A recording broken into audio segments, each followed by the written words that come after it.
If I had to say, today is about your mind, your will, and your purpose, fully pushing you to merge truth with your actions while embodying what it is that you truly believe in and allowing for your purpose to speak through everything that you are doing.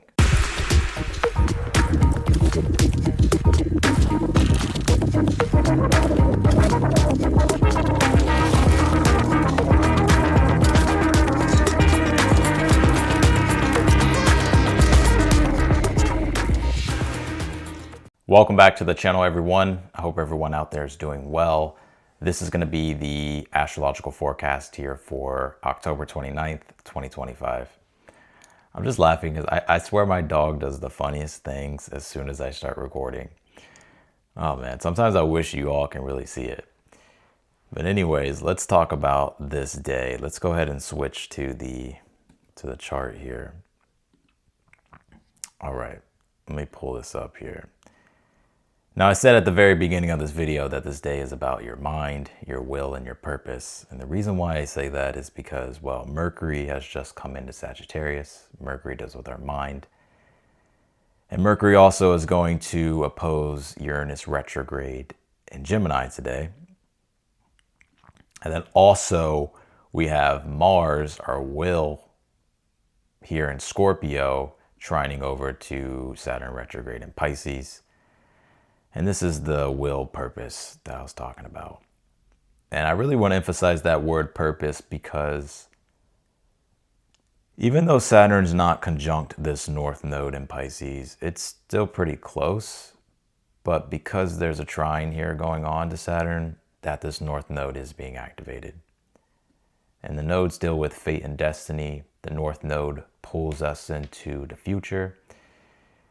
And it's pulling us into a future that's wanting us to create and establish that's more in alignment with our ideals, the things that we are envisioning, that we're intuitively sensing, spiritually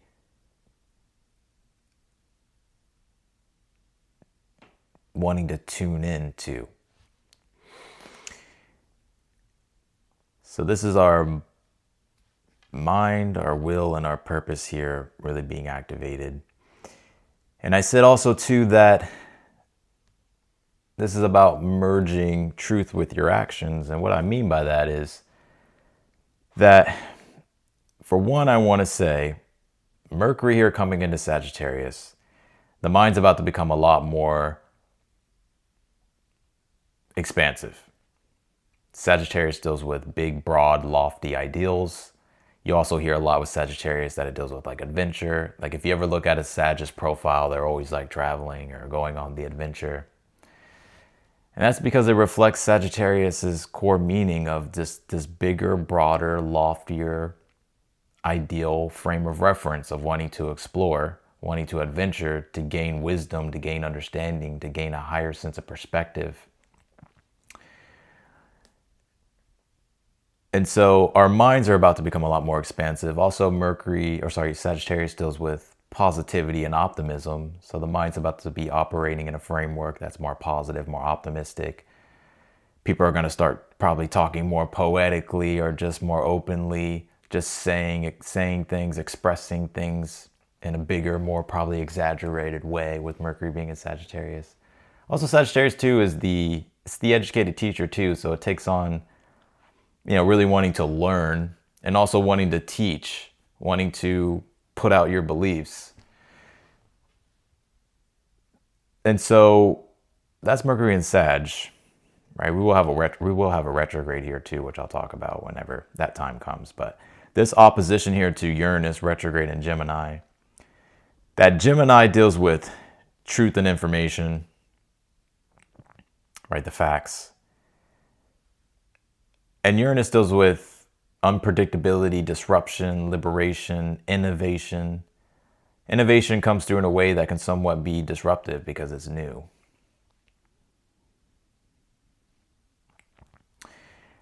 So I want to say with this Mercury opposing Uranus is expect the unexpected. It can be unexpected communication, unexpected information, unexpected insights, sudden insights. That can be on an external level, right? Like unexpected communication, unexpected information, or revelations that pop up.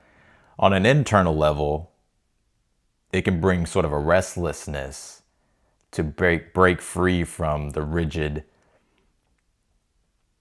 frames of reference of the mind to explore new things or open up to new things. Right? Because Uranus it's the planet that deals with, it's the spontaneous urge to go beyond what you've done before, to enter into new experiences. Right? So just to back up, my point with this is expect the unexpected when it comes to communication, information, and you're just going to have to adapt to it. But the thing about it is whatever is unexpected or whatever the sudden insight is or revelation is, that it's here to give you information that you once, that it's here to give you information that you were unaware of before.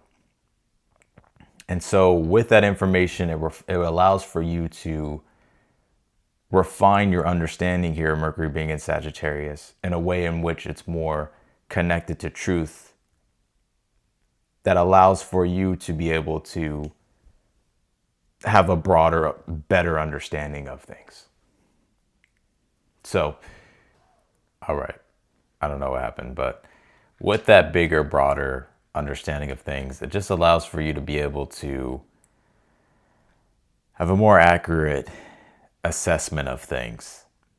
And so whatever that higher truth is, or whatever that disruption is that comes through, it's there to help you see things more clearly. But I think here also too, with Mars being in Scorpio, trining over to Saturn in Pisces, like this is really the intensity of our will and the passion that's fueling us at this time, with Mars being in Scorpio, trining over to Saturn retrograde in Pisces. That this trine to Saturn is allowing for us to channel that intensity and that passion into something constructive to create and build toward our ideal future, with this North Node being in Pisces. And so Mercury is the reasoning and Mars is the action. So it's like the reasoning behind our actions. And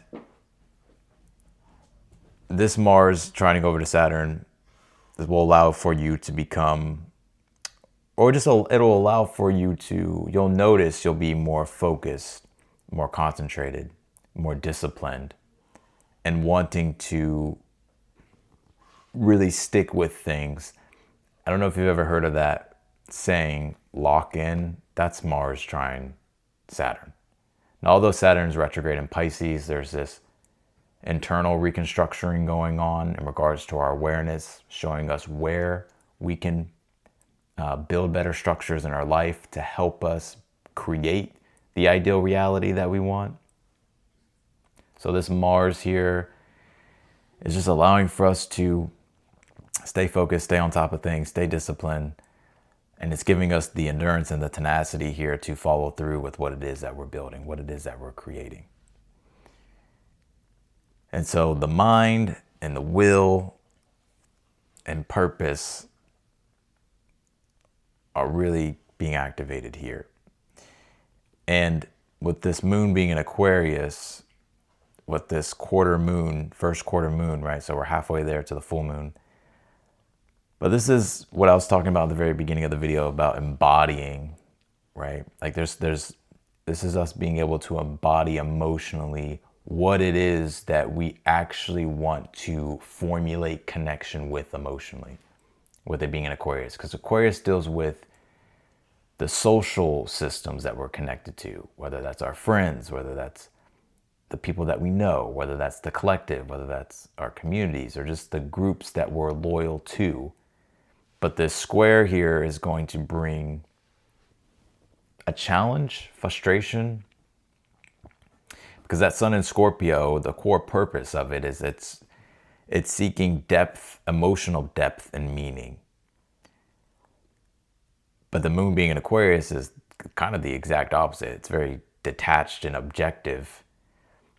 and it's not really connected to the emotions in that way. And so this can bring frustration, a feeling of feeling disconnected from people, or this could be also too, this could be you on the other side wanting to disconnect from things as well, which that doesn't mean it's necessarily a bad thing. I think sometimes that we realize that, oh no, this really isn't connected in a way in which that has the depth and the passion that I'm looking for. And so this could be you realizing emotionally or seeing what's being reflected with the moon that there's a disconnect with certain things. But also you could be experiencing just feeling disconnected from your desires and feeling that restless urge to figure out how you can bring in more of a deeper connection and bond to the social systems that you're connected with, right? Whether it's your friendships, relationships, whether it's the communities that you're a part of, or certain things dealing with the collective, other groups and the people in which you're loyal to. So it's about finding a way to fully embody today, because this is the only moon transit for the day. So this is about trying to find a way to fully emotionally embody the depth and connection in a way that truly feels emotionally aligned. And so this could cause some challenges, but it's there to really push you to evolve, to get creative and find a way to find those emotional needs that you're looking for. So this Mars here, we got will and discipline on our side, helping us creatively, constructively build toward the ideal future here that we're wanting to establish for ourselves. And with Mercury coming into Sagittarius, this deals with our mind starting to become more expansive, thinking and communicating in a more visionary way, right? That's connected to our beliefs and our purpose. And although there's new information that we're going to have to adapt to, it's here to help us refine and understand and see things more clearly. So so embrace the unexpected with that. But all in all, I really like this day. Even though I kind of sense that because this moon is only making one aspect, the moon will square the sun. The first quarter moon will happen at 11:20 a.m. Central Time. But after that, the moon's not making any aspects. So in a way, it may feel as if the emotional currents are somewhat not there throughout the rest of the day. So it may feel a little bit emotionally flat. But we got that Mars trine Saturn, so it's like we can still be disciplined with what we're doing, creatively building toward. But yeah, not a lot of lunar activity today, not a lot of emotional currents going on. But all in all, I like this day. That's going to conclude the video for today. I'm wishing everybody out there a great day. And otherwise than that, I will see you all and I will talk to you all in the next video.